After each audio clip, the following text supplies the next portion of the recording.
All right. Hello, everyone. Thanks for listening to another episode of Fire Breathing Rob. Greatly appreciate that. If you're a first time listener, definitely subscribe. And we have somebody that we have a first time guest coming on, but we also have somebody that's been on the program that I'm really fond of. This is Jen Perelman, and also Pete is going to be talking with her. And if you haven't listened to their podcast, you definitely should. Generational Change. Check it out on YouTube. They have really good guests, and they talk about really important issues in the progressive movement. So again, generational change. Definitely With a subscribe. J. With a J. Yeah, with the J, right. With the J. So Jen, Jen, and then generational change. So definitely subscribe to them on YouTube and listen to their podcast. Jen and Peter, always a pleasure to talk to you guys. And thanks so much for coming on again, Jen, too. Absolutely. Thank you for having us on.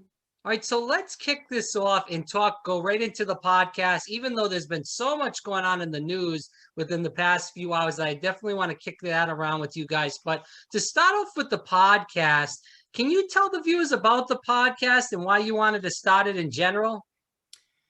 You know, I guess it was just coming off of our campaign, realizing that we had a platform and that we had followers, and that we could do something with that, like that, use that. So instead of just letting it go, we wanted to keep that going. And there were a few ways, but that was one of the ways that it just sort of organically happened.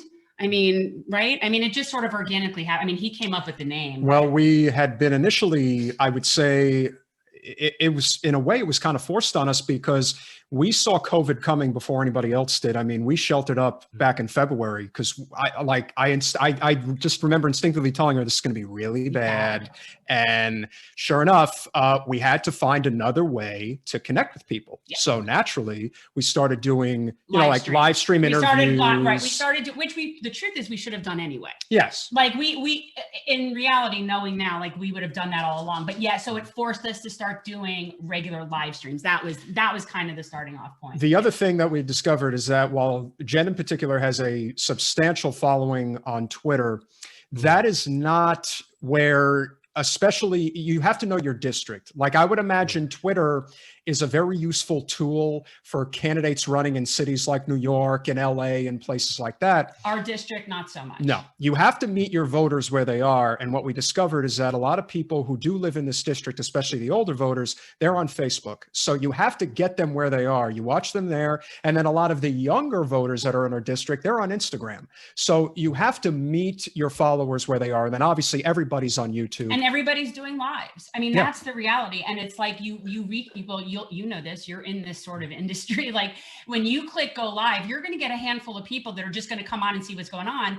And then as long as you post that, well, then everybody could have watched it as a recording anyway. So it only makes sense to me. I mean, like we're just realizing that, like to always just be live. Talk about the 2022 Senate race because no one talks about that. Everybody's more fixated on the governor's race, but I want to talk about Rubio too. I wouldn't challenge him. I wouldn't challenge him. I wouldn't even invest in it. Let him say. Hold on. So let's talk about this. So we did see, and I'm sure you guys saw this, the Twitter war between Escamani and Pizzo, who you had on recently. And I watched that interview when you had Jason Pizzo on. Obviously, you had Anna on too. So with that said, those two people, and they have done a lot. Pizzo, even though he's an establishment guy, he has done a lot for unemployment. I've called his office before because I had an issue. They got back to me right away. They were very good. So I have to give him props with that. But him going after Anna about corporate taxes and Amazon not paying their taxes. And Politico did that big write-up about Florida and what happened in 2020. And he's saying, all these people about socialism and we can't be a socialist party. Pizzo's saying that stuff. So we're going to see those two people run along with Nikki Fried. Maybe Gwen Graham runs. With that said, what do you guys think about that? Do you think I love Anna, and I've known about her for about 4 or 5 years now, being in this area. I've worked on her campaign twice. I've interviewed her 4 or 5 times. So, obviously that's my preference. But honestly, and I know you guys are fans of her too, what do you think about the 2020 Florida governor's race? Do you have any favorites? Is it going to be a hard race for a progressive like Anna to get over the top? I think it all just Comes depends. down to her and Nikki Fried. Yeah, I think it's the two of them, and I Really? really think it just depends on who else decides to jump in, because I think Anna's going to have the progressive lane all to herself. And Yeah, there's no other. I don't think Yeah. there's anybody else progressive. because the only other really known progressive in Florida would be Carlos Guillermo Smith, and he is Right. not going to run. I mean, he's best friends with Anna, so he's not going to run against her. If anything, So your If- names are Gwen Graham. I mean, those are big name people. Yeah. I mean, but if anything, I actually think Carlos could actually run for the Senate against Rubio. He's the guy that I would Really? actually want to see run against Rubio, because I think there it would be a good match. there would also be there would be the Latino vote war, if But you is will. there talk about that? No, but No, I'm this is suggesting what it. goes on in his Oh. mind. I'm just suggesting it because I see this stuff happening long before He's anybody just else playing does. like, fantasy football. No. It's fantasy politics. No, but it's true that if you really want to make that impact, like I could see the argument being made, because again, it's like with the Florida's, with the FDP chair race that's going on right now, Yeah. everything runs through South Florida. And I think people are just sick of it. And frankly, we are, and we're down here. Yeah.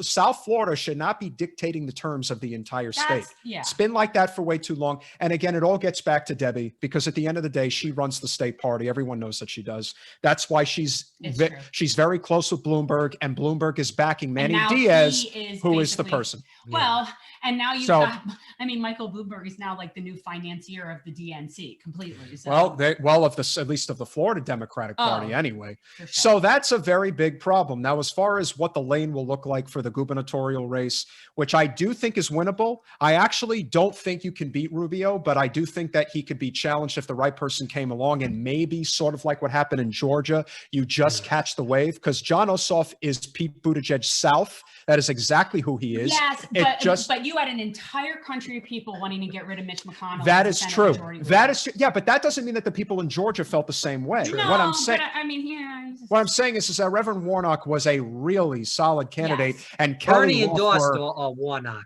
yeah, and as bad as anybody. And look, Warnock is probably going to end up having about 50,000 or so more votes than Ossoff did. So John was just in the right place at the right time, because he ran for Congress before. He's a total centrist corporate guy. I don't think enough people hate Ron DeSantis. But, well, I actually don't agree with you on that. I actually don't think Ron DeSantis has been challenged by the right person, because Anna Eskamani is not only politically savvy, she's Yeah.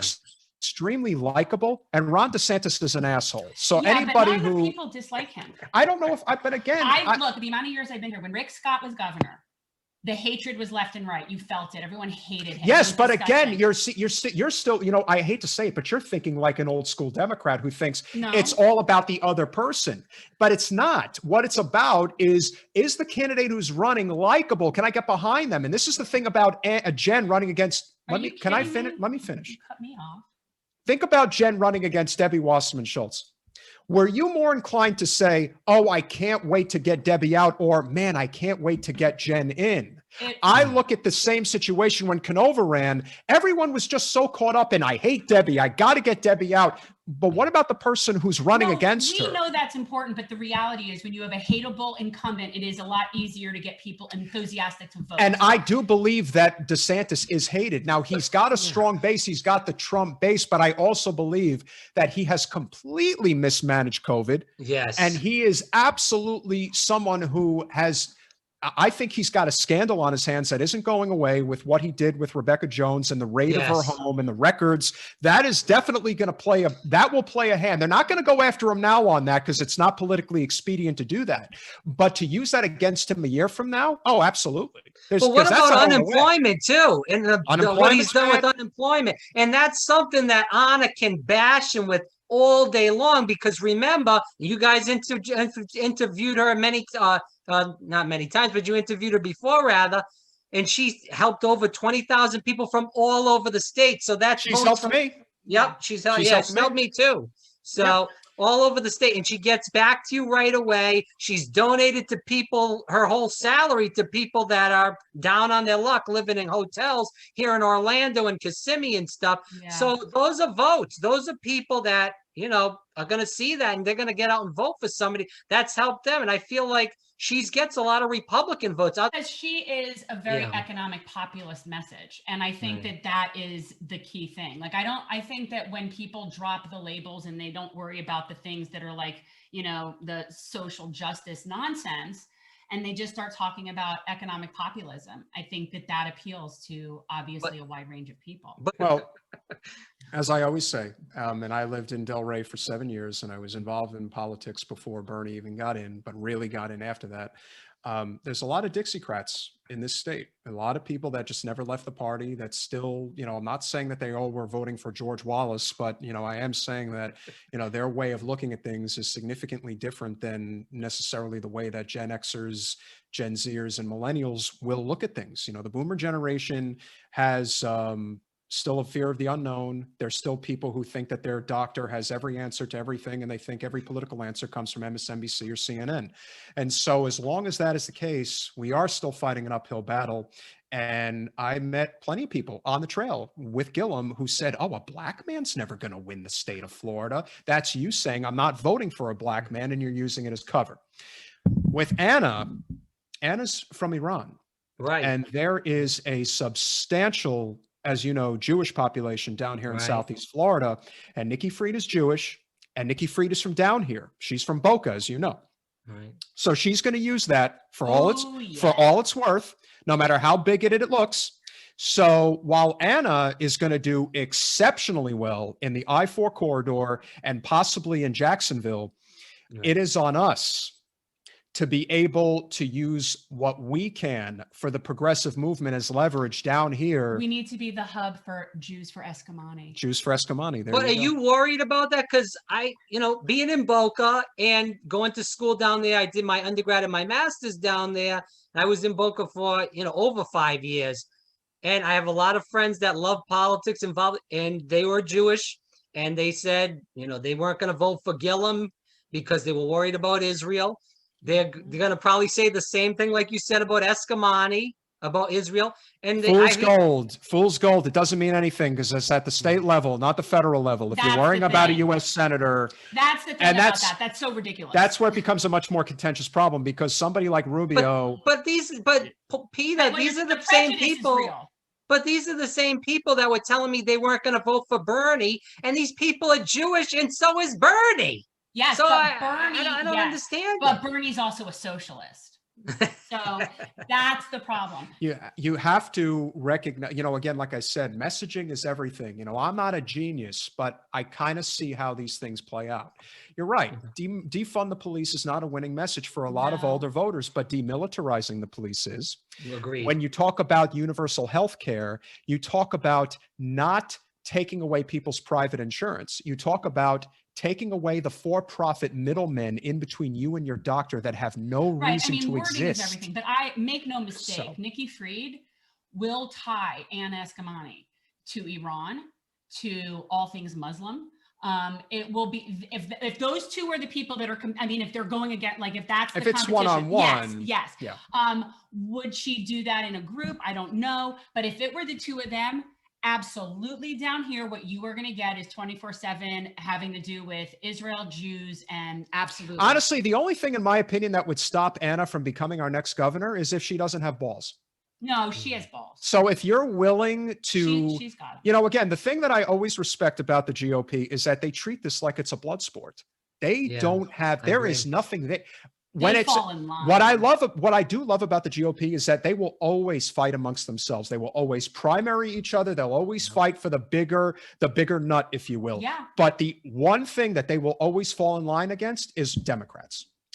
That everyone's like, oh, GOP always falls in line. Yeah, against Democrats. Against each other. No, they're infinitely more democratic against each other. There's already talk in the water that Matt Gaetz is going to challenge Rubio in a primary.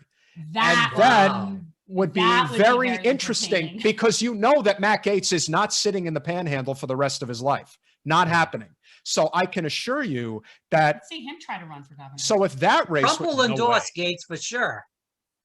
Trump would endorse Gates over Rubio. Absolutely. Yeah. And you know what? Little Marco Rubio. We totally don't need little Marco. We need Matt Gaetz. He's a totally incredible person, and he'll definitely do what is good for making America great again. And And that is all. No, Oh. and that is all that he would need to do. Because remember, Adam Putnam was going to be our next governor. Yeah. And then Trump steps in and says, I really like this guy DeSantis. I think he's really incredible. And just like that. Well, and again, as I always say, we have a very low bar. We do. Okay. So we were coming off of 8 years of Rick Scott. So like, that's the problem. We are just so jaded that it just, to anyone else, Ron DeSantis would be like the worst governor ever. And yet to us, not so much. And that really does speak volumes as to Florida. Well, Although they it is talk like about, this- well, my thing is now I heard there was talk about Ivanka Trump getting in for Senate and challenging Rubio. Here? Yeah, that's what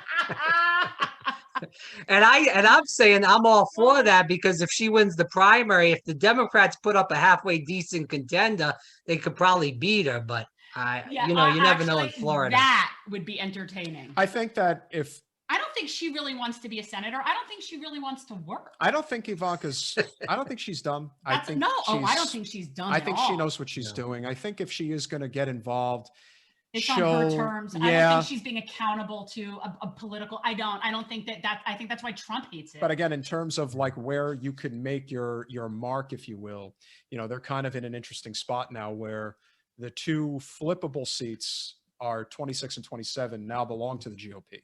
So Right. it's not like she would be able to just waltz in and, run for a seat, because these districts are all heavily gerrymandered.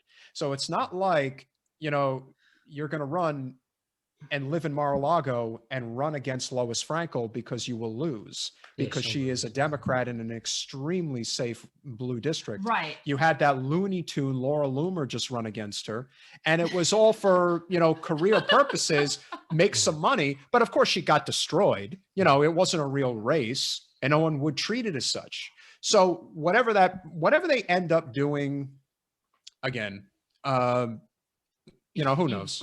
But the two women that lost down in Miami-Dade, that was just, and you can correct me if I'm wrong, and this is what the Democrats kept doing throughout the 2020s, blaming it on defund the police, and that's why they lost all these houses. And there's a reason. That's not true. No, there's a reason why that's not true, and there's actual evidence to prove otherwise, because you're talking Donna Shalala. Donna Shalala and Debbie McChrystal-Powell. And while Donna Shalala is infinitely worse than Debbie McChrystal-Powell, what I can say is that the two of them ran true corporate centrist campaigns, and we happen to have a new mayor of Miami-Dade County, Daniela Levine Cava, who ran as a progressive and won. Right. And so with people like the Sunrise Movement behind her. So, and now those two and seats were just taken by Republicans. And not only that, but the leader of Sunrise Miami happens to be a huge supporter of Jen, and mentioned to us, now it's over, so it doesn't matter now, but in private, while the election was still going on, had mentioned to us that they had approached Debbie McChrystal-Powell about getting behind her, and she refused. She didn't want to be involved in Sunrise Movement. It's amazing, because now you would think that if she had the weight of them behind her, she probably would have saved her seat. I heard about her running for Senate. I saw something about her running for Senate, which is ludicrous. She just lost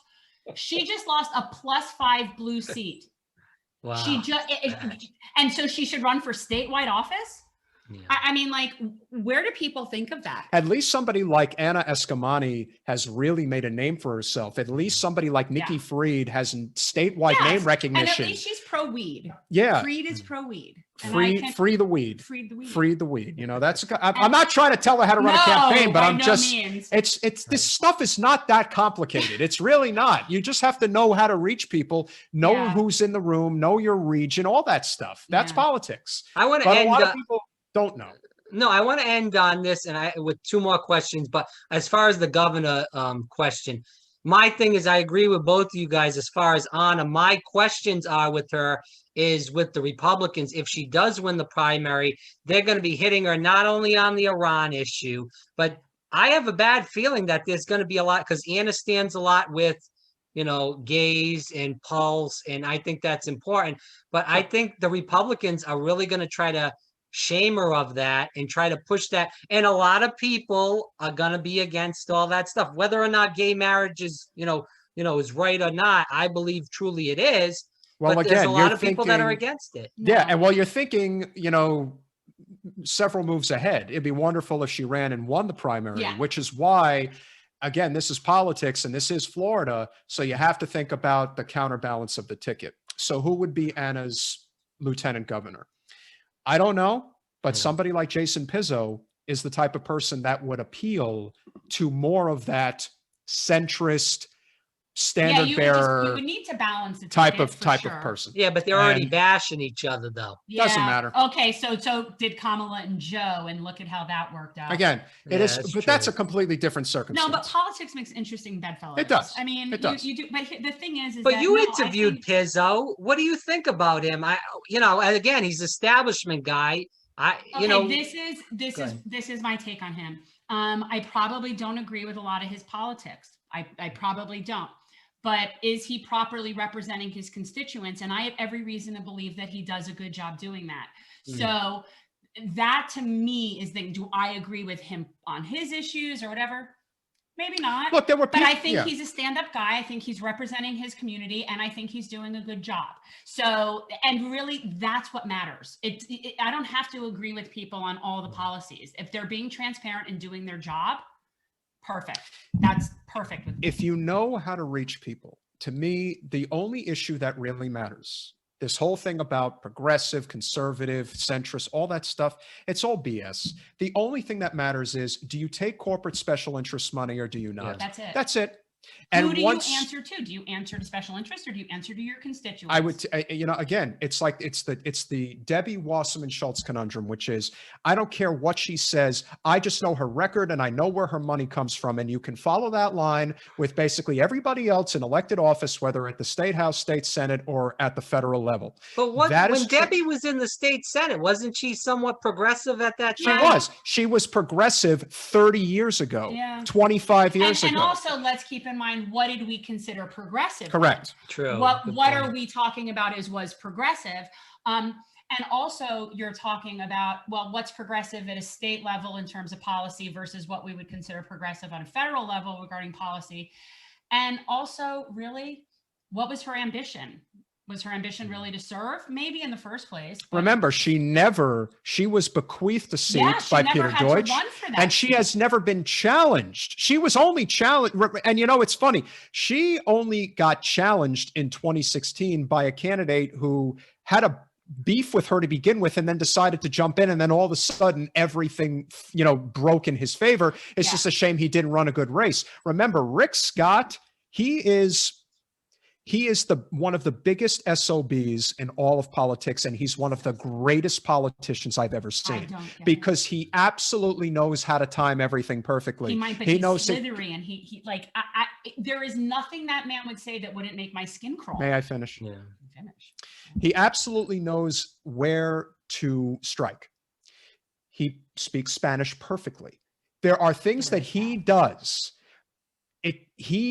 Like I say about Mitch McConnell, if there is a hell, Rick Scott knows he's going there. So he doesn't care. No. He's going to live his life however he has to live it as long as he's There's alive, an office with his name on the door. which is amazing because he looks incredible for 65. He looks like Voldemort. So what I will say is when you know how to strike, no one ever challenged Bill Nelson. He was basically given that Senate seat. Mr. Astronaut was given that Senate seat and he had it for 3 terms until somebody finally decided to challenge him and he didn't know what to do. No, because they've never had to run. They've never had to really campaign. Not really. Yeah, Hey, by nice the way, guy. Peter, I got something for you though. To Sure. run against Marco Rubio, somebody that the establishment will push, and this is 100% true. Ted Deutsch down in Boca.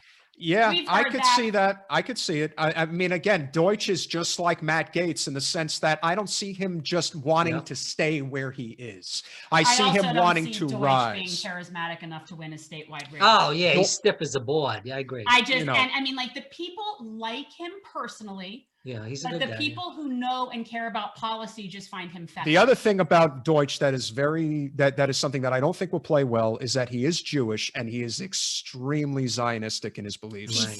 Statewide. That's I a just don't. very, very troublesome problem that I Because don't Nikki think will Fried play. doesn't have that. Nikki does not have that problem, and that's why she's much more appealing. Nikki's also, you know, she's also an attractive woman, so she will be able to use certain things to her advantage, even though she is Jewish, that Ted Deutsch otherwise would not be able to and do. because she would be running for a statewide office, Correct. she doesn't have to worry about the Israel issue. Again, for me, I Israel issue is personally, big. yeah, unless it's Carlos Guillermo Smith, I honestly don't think I just, as a party, You're I talking would, Marco Rubio. I'm talking about Rubio. I would not invest anything behind Rubio. Everything would be invested behind whoever, in particular, Anna Eskamani, if she is able to become the nominee and run against DeSantis. Then if you have a placeholder who is running against Rubio, like a John Ossoff to Reverend Warnock, you basically have a placeholder that if they catch the wave, they'll be able to win. But that's where the differences lie. And again, the Democratic Party of Florida in particular doesn't exactly know what they're doing. No. And right now they're not being run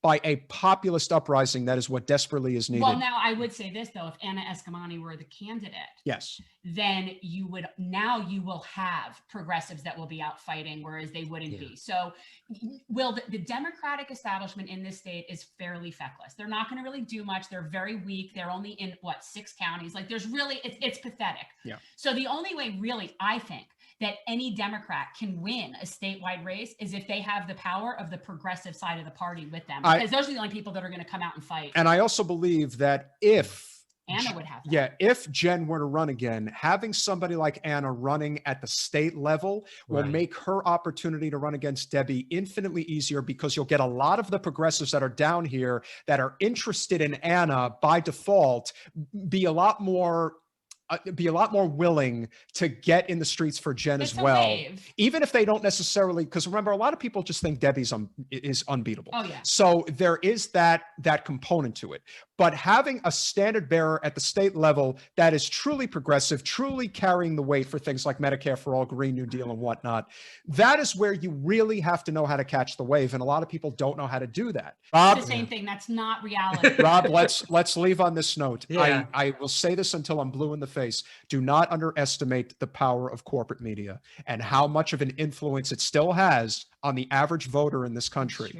CNN, MSNBC, and Fox News still dominate people's thought process when it comes to who they support. I was in my kitchen a few days back listening to CNN for 5 minutes, and the way that they can bait Trump to try to go to war is incredible. And then you know that there are millions of people that are hearing that and thinking, "Oh my God, Iran! You know, we got to go to war with them." Yeah, they come at him from the right. They attack him from the right because it's profitable.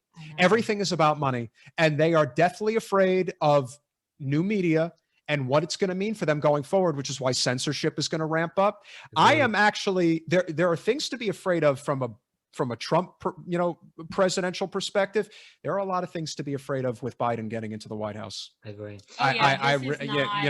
This is you plug one hole and then you got another one that's leaking over here. We're out of a frying pan and into a fire. But right. As we end, I appreciate the time, guys. I enjoyed the discussion. Jen, are you going to run again, or what's the story? We haven't decided yet. You know what? Get back to us over the summer. Yeah. Okay. If anything, we wouldn't do anything more than 1 year out. You got some time, yeah. I'm not doing anything more than 1 year out. There's a lot of people down here that have already announced they're running for stuff and whatever. It's like, really, we don't see a benefit in that.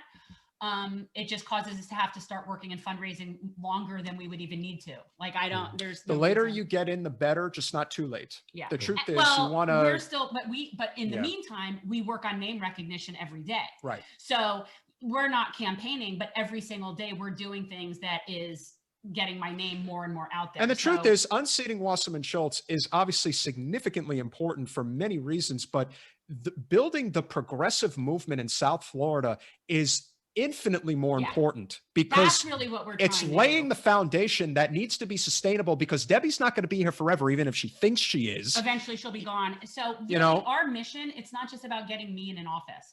It's really about creating this progressive movement down here that is very woefully lacking. And I'll shut up with this. We talked about all these old, Democrats in Boca, Del Rey, and they go all the way down to Broward and Miami-Dade. They're not progressive majority. Let's 80, 90% not progressive. So where is the progressive base? Is it mainly in colleges like University of Miami, FAU? Is that what you're It's talking coming about? out of high school every single day, And- every single year. When our next election, we will have 2 more years of registered voters. Those aren't Debbie voters. Those are my voters. She will have had 2 more years of her voters dying off. And Jen has COVID is facilitating the process. Jen has an ability to bring in the centrist voter. It's I there. do. You know what? Okay. It's a matter of the time to reach people, the name recognition, and really the change of demographics. It's a bunch of things happening simultaneously, and it has to be a perfect storm. I mean, we know that's the only way anybody's taking out an incumbent is a perfect storm. You really, again, language is important, how you connect with people, because there's freneticism that exists in politics that turns people off. And the truth is, I read this statistic today. I'm actually reading The Deficit Myth by Stephanie Kelton, great book. I recommend it to anybody. 80% of people who make over $100,000 a year vote. And only 30% of people who make 10,000 or less, that basically is probably Homeless. like the 25 and That's lower homeless demographic. people. Yeah, that's only 30% of people who vote. Yeah, So that basically tells you right there that, because they're trying to eat. you know, for a lot of people who are looking at like what happened yesterday, most of the people who are upset and shocked at what happened yesterday are people who live very comfortable lives. Right. Absolutely. Well, I've been saying, like, I can't believe stuff like this hasn't happened sooner. But the thing is with Debbie is if she didn't take corporate money, she couldn't possibly ever win because regular people don't support her. Regular people wouldn't talk to her. She is completely unapproachable. She's the only people that really like her are like old Jewish people. And she has a lock on And old Black certain women. components. But I will leave you. But last thing. The most important thing that people need to know about why Debbie stays in power is because she has cultivated support in a couple of different areas that are of significance, but nothing bigger than labor. The head of the Broward AFL-CIO, his name is Dan Reynolds. He has been her protector for probably 25 years. They didn't even give us a screening, which is a violation of their own bylaws. Gave Canova a screening, but not her. They didn't give me a screening. And what that tells me is that they actually are afraid of her. They actually think that her message resonates and that she's likable. And, you know, again, they didn't want me to meet their rank and file. Which just goes to show you that they probably always knew that Canova was not good enough to beat her, even with all the money that he had and the little nefarious tactics they can employ. But this gentleman, if you're into the journalism thing, check him out. His name's Dan Reynolds. He is one of the main reasons in South Florida that we can't have nice things. And there are other people, but he is the head of the snake. No question. He is one of the reasons we have no progress. Hey, Peter, before we go, can you, is Gillum done?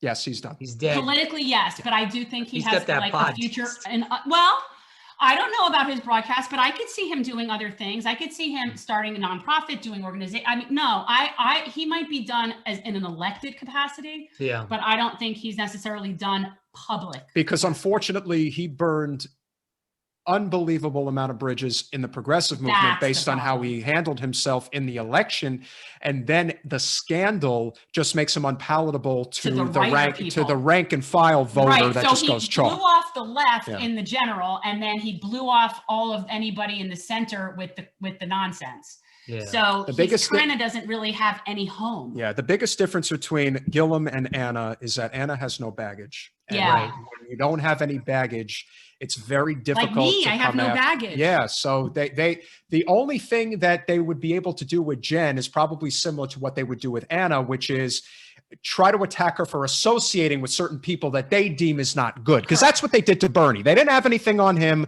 so they had to associate Bernie with other people. Well, that's like calling Tulsi an Assad apologist. That's the kind of crap. Yeah.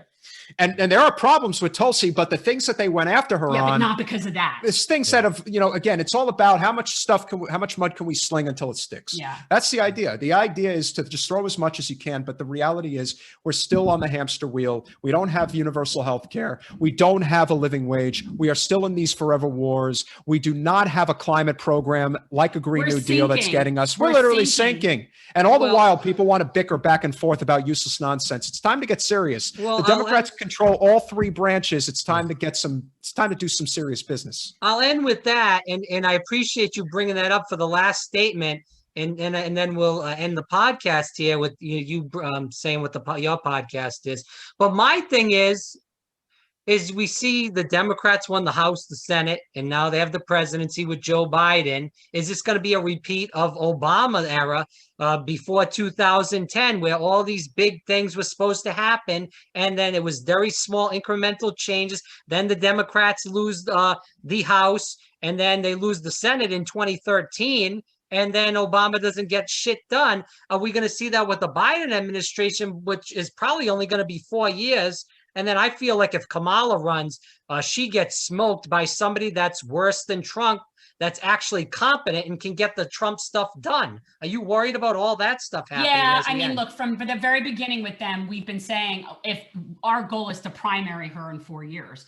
But who? I don't know, but I'm not supporting her. So it's really, that's quite a pickle they've put themselves in. And I don't know who the who is, but I know that they've got a few years to figure it out. I would be working on that because she's not winning. I'm sorry, she's just not winning. No way. I think to answer your question, there's a couple of layers to what you were asking. I don't think it's going to be like it was 12 years ago for a couple of reasons. You do have very visible elected progressives in office now, and you have a growing. That's true. We didn't have that. Yeah, you have a growing movement on the outside that is sick of this nonsense. They're sick of it. Now it's a question of how many bridges can be built, like Jen going on the Tim Pool podcast and 500,000 people. Did you seeing see that? her. That was fun. That, and again, you can go on there and have disagreements, but you'd be surprised how many things you find that you do agree on. From going on there. And so the reality is there is a movement brewing that people are simply not going to put up with this nonsense anymore. There's going to have to be some type of delivery given to, everyday people. And then, of course, will there be a primary in 2024? I think there will be. Yep. I believe there will be. It's just a question of how it's going to happen. You have any suggestions, Peter, though, of who it may be? Nina I know Turner, you said Nina Turner, but she's got to but get I don't know if elected first. But if Nina's in Congress, I just don't know if she's going to be willing to step. We're having her on our live stream tonight. And I'm not. And we're not going to. I won't.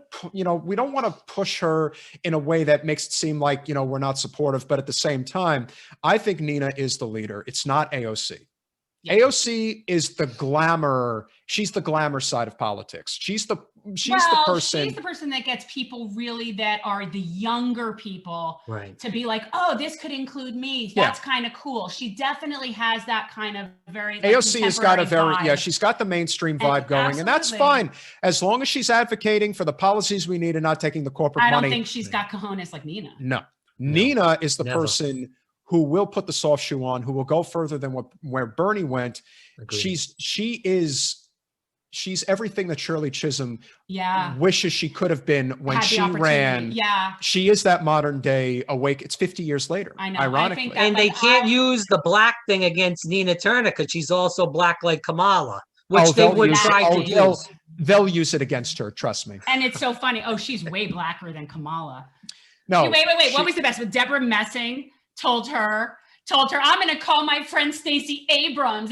And she knows, like, I'm going to call my black friend. What I love about Nina Turner. You can't make this shit up. What I love about Nina Turner, and I've always said the most, everyone's like, who's the most racist person in the country? I always say the most racist person in the country is the white suburbanite housewife who lives in a gated community and says that she votes Democrat or whatever. Because the truth is, they're the ones who are on the PTA board. They're the ones who know who is allowed to move into certain neighborhoods and who's not allowed to move into those neighborhoods. Oh, yeah. Those are the women that are very comfortable with somebody like Kamala Harris, but they are very uncomfortable with a woman like Nina Turner.